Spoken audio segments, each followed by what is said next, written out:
தலைமைச் செயலகத்தில் 126 பேருக்கு பணி நியமன ஆணைகளை வழங்கி முதலமைச்சர் விஜய் அவர்கள் வாழ்த்து தெரிவிச்சிருக்காரு. இது குறித்த கூடுதல் விவரங்களை செய்தியாளர் பாஸ்கரன் கிட்ட கேட்கலாம். வணக்கம் பாஸ்கரன்.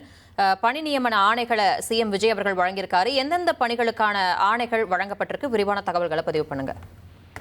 தமிழ்நாடு அரசு பணியாளர் தேர்வாணையம் டிஎன்பிஎஸ்சி இதன் மூலமாக குரூப் 1 பணிகளுக்கு தேர்ந்தெடுக்கப்பட்டவர்களுக்கான பணி நியமன ஆணைகள் வழங்கப்பட்டிருக்கிறது.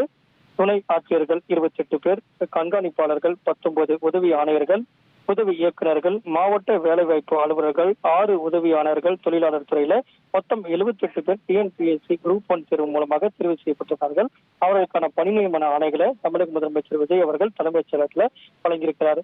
அதே நேரத்தில் தமிழ்நாடு மாசுக்கட்டுப்பாட்டு வாரியத்தில் 40 உதவி பொறியாளர்கள், 6 சுற்றுச்சூழல் விஞ்ஞானிகள் மற்றும் 2 நூலகர்கள் 48 பேர், மொத்தம் 126 பேருக்கு பணி நியமன ஆணைகளை வழங்கி தமிழக முதலமைச்சர் வாழ்த்து தெரிவித்திருக்கிறார்.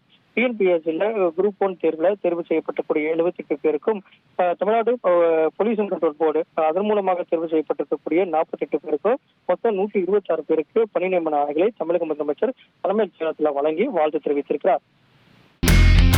இனி செல்லும் இடமெல்லாம் செய்தி. தந்தை டிவியின் வாட்ஸ்அப் சேனலை ஃபாலோ பண்ணினா செல்ல இருக்கும் இடமெல்லாம் செய்தி. இதோ QR கோட் இப்பவே ஸ்கேன் பண்ணுங்க, ஃபாலோ பண்ணுங்க.